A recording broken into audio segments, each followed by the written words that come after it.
વડોદરા જિલ્લામાં વિશ્વ આદિવાસી દિવસ નિમિત્તે કરજણ ખાતે આદિવાસી સમાજ દ્વારા ભવ્ય રેલીનું આયોજન કરવામાં આવ્યું હતું। રેલીમાં મોટી સંખ્યામાં સમાજના ભાઈ બહેનો, યુવાનો અને આગેવાનો જોડાયા હતા। ડીજેના તાલે જય જોહાર, જય આદિવાસી, જય સંવિધાન, જય ભીમના નારા સાથે સમગ્ર કરજણ ગુંજી ઉઠ્યું હતું।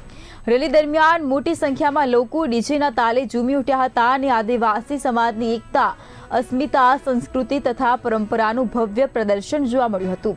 યુવાનો શિક્ષણ ક્ષેત્રે આગળ વધે અને બંધારણીય અધિકાર પ્રત્યે જાગૃત બને તે માટે પણ આહવાન કરવામાં આવ્યું હતું।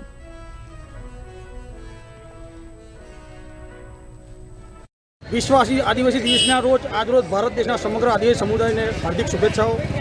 યુનો દ્વારા સ્વિટ્ઝરલેન્ડની અંદર જીનીવા ખાતે 1982ની અંદર 9મી ઓગસ્ટના રોજ આ આદિવાસી દિવસની ઉજવણી માટે તૈયારી કરી હતી અને ત્યારબાદ 1994ની અંદર આ વિશ્વ આદિવાસીની ઘોષણા કરવામાં આવી હતી અને 1995થી આજ દિન સુધી દર વર્ષે 9મી ઓગસ્ટના દિવસે વિશ્વ આદિવાસી ઉજવવામાં આવે છે। આ વિશ્વ આદિવાસી ઉજવવા દિવસની પાછળનું મહત્વનું કારણ આદિવાસી સંસ્કૃતિ, એની રૂઢિગત ભાષા, એની પ્રાચીન રૂઢિ અને આદિવાસી લોકોના પૂર્વજોના જે કાર્ય કરે છે એ આગળ ધપાવવા માટે, નવયુવાનોને શિક્ષિત કરવા માટે, બેરોજગારોને રોજગારી મળે, સ્ત્રીઓનું રક્ષણ થાય, બાળકોને સારું શિક્ષણ મળે, એ માટે આદિવાસી દિવસની ઉજવણી કરવામાં છે। આજરોજ કરજણ ખાતે સમગ્ર આદિવાસી સમાજ દ્વારા, મૂળ નિવાસી સમાજ દ્વારા આદિવાસી દિવસની ભવ્યમાં ભવ્ય ઉજવણી કરવામાં આવી છે। ખૂબ મોટી સંખ્યામાં માનવ મેળવણ ઉમટી પડ્યું હતું અને સફળતાપૂર્વક રેલીનું આજરોજ સમાપન